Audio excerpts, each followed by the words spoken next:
pensamento judaico-cristão, ele é base do, e agora é humano, né? Ele é base de você acreditar que o outro, o inferno são os outros, né? Porque é a base. Foi o mesmo que justificou que o negro não tinha alma, que o índio tem incompleta, que a mulher tem alma, mas talvez, que a mulher sangra o mito de Pandora, que a mulher tirou as virtudes do homem, e vai assim, uma mistura de mitos, de coisas assim, uma coisa assim, Tanto assim que dentro do sionismo tem aquela frase que é essa terra é nossa porque Deus falou que é nossa, né? Isso fala, está dentro da doutrina sionista. Isso é uma das bases que justifica a ocupação. E, olha, todo mundo sabe que antes do 48, da primeira Nakba Palestina, na Palestina moravam palestinos árabes, palestinos muçulmanes árabes, palestinos judeus, palestinos cristianos. Normal, né? Depois da Nakba, os palestinos judeus foram embora, muitos foram deportados e os palestinos muçulmanes também. Na legislação internacional, você sabe mais que eu desse tema, mas Israel não está violando o direito ao retorno desses refugiados, pessoas que não vão poder voltar nunca na casa deles, mas porque Israel está violando impunemente esse direito ao retorno. Então, é por questão religiosa, é por questão jurídica, é por questão, não sei, mas é uma violação dos direitos humanos flagrante, né? Quando você está em Ramallah, por exemplo, você vê palestinas cristianas, palestinas muçulmanas. Tudo bem, entendeu? Não tem nenhum problema. Tanto assim que até tem grupos de solidariedade entre as duas partes. Judeus, palestinos, tem esse movimento. Mas, enfim, os estados são os que, né? E, não sei se estou errada, mas Israel fala todo mundo que é um estado democrático, mas como pode ser um estado democrático sendo racista? Porque é racismo puro que está acontecendo lá, né? E a gente trabalha com muitas organizações que trabalham pela paz em Israel, e que já aconteceram coisas com eles, que já, né, já mataram os filhos deles, os palestinos, e ao avesso, né? Eles estão fazendo o esforço de dar a mão ao outro, que se falou. E eu penso muito em Gandhi, eu penso muito em Mandela também, porque Mandela, para mim, é uma das pessoas que fez o passo que eu quero que façam os palestinos e os israelianos com as armas. Ele pertencia a um grupo armado, ele era considerado terrorista, preso e tal, decidiu deixar as armas porque obviamente viu que não era o método. Ele foi treinado, isso para mim é o processo que as pessoas têm que fazer. Ele podia ficar lá um tempão lá na África do Sul, depois da apartheid, porque ele tinha um apoio da população, podia ficar 2, 3, 4, virar uma oligarquia lá no poder. Ele abriu mão disso também. Ele, talvez na Sudáfrica tivesse acontecido uma guerra civil fácil, né?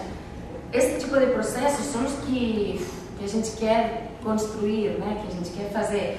Eu concordo muito com as filosofias. Quando eu li Lanza del Vasto, que agora estava falando dele, para mim ele, esse cara italiano, é uma das pessoas que mais entendeu a filosofia kantiana de convivência com a natureza, com a cultura de paz, a ação não violenta e tal. Mas às vezes eu me sinto que a gente tem que agir para conseguir. E eu não era tão assim há um ano atrás, eu era mais pacífica talvez. Mas quando você vê tá nessa situação de conflito, quando você tem que passar por um checkpoint 10 vezes, você é internacional, passa por um passaporte e às vezes você tem que tirar a bota, pronto, eles falam em hebreu, você não entende nada, mas tudo bem, vai acontecer 1 mês, 2, 3, mas para os palestinos é diário, mulher, homem, menino, o que seja, né? Então o que acontece para mim, é muito importante agir. É muito importante agora, nesse momento que eu estou, se a gente vai falar de coisas mais pessoais, né? A incidência política, é muito importante falar com os parlamentares também, falar com a União Europeia, falar com os cônsules, com os correspondentes, com todo mundo lá, para que tenha força para agir, mas também com a sociedade civil, nesse caso palestina, mas também europeia, que está bem informada para começar a fazer coisas. Não sei, eu imagino que é um processo difícil, a cultura de paz, um processo de mudança de cabeça também do interior das pessoas, mas às vezes tem um processo que começa com a ação mesmo, sabe? A ação não violenta para depois você se replantejar se é legal ou não a cultura de paz, não sei. Eu tento ver agora desde o outro lado, porque para eles é difícil começar a se questionar toda essa filosofia toda. E agora, por exemplo, até estamos escrevendo um texto para a Unesco sobre a década da paz, né? Então, algumas instituições, entidades foram escolhidas para falar um pouco da sua experiência, né? E o Pontão de Cultura de Paz vai falar também da sua experiência, porque vai ser feito um balanço da década da paz, que começou em 2000 e vai até 2010, né? Foi intitulada Década da Paz. E no Brasil, existia um conjunto de ações importantes, etc. Talvez até a nossa seja menos importante delas, mas também importante, para qualificar melhor esse desenvolvimento, esse trabalho em cultura de paz. E o Brasil é considerado quase como um laboratório mundial desse trabalho, né? Com redes, com resistências, com trabalhos maravilhosos, desde a Universidade da Paz até Rede de Defesa da Vida, até Agentes da Paz, tem muitas experiências de sustentabilidade e cultura de paz, etc. E aí eu quero anunciar o seguinte, que eu acho que hoje nós estamos vivendo um momento, concordo inteiramente com a Marta, quando ela fala assim, a questão da ação, né? O Jesus Jarez, que é um estudioso da educação para a paz da Galícia, né?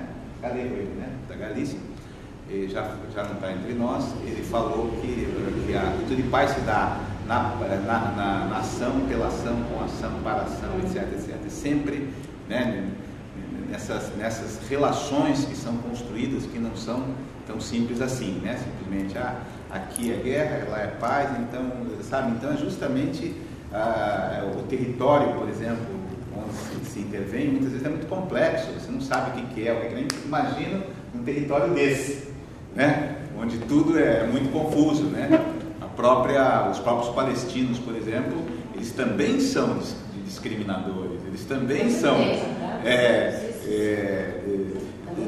sionistas sem serem sionistas, entendeu? Quer dizer, então, as coisas estão dos dois lados, né? Por que nós nos identificamos mais com os palestinos? Porque eles são o território ocupado, né? Não é que você vá desculpá-los por isso, né? Ou jogar menos tinta, etc. Você tem que ver que essa cultura de guerra está estabelecida ali.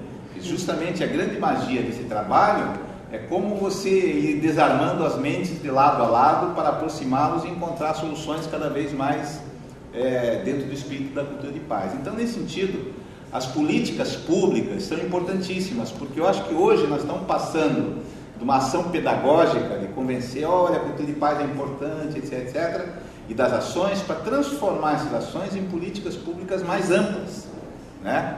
Nós aqui, inclusive do Pontão, uma das recomendações do nosso último encontro nacional de capacitação de ponteiros foi de conversar com a Secretaria de Direitos Humanos, etc., ativar os conselhos municipais de cultura de paz que nós já ajudamos a criar aqui em São Paulo, em outras cidades, etc., etc., que podem jogar um papel importantíssimo nesse papel, nesse trabalho de educação para a cultura de paz, etc. Então, essa é uma outra questão importante.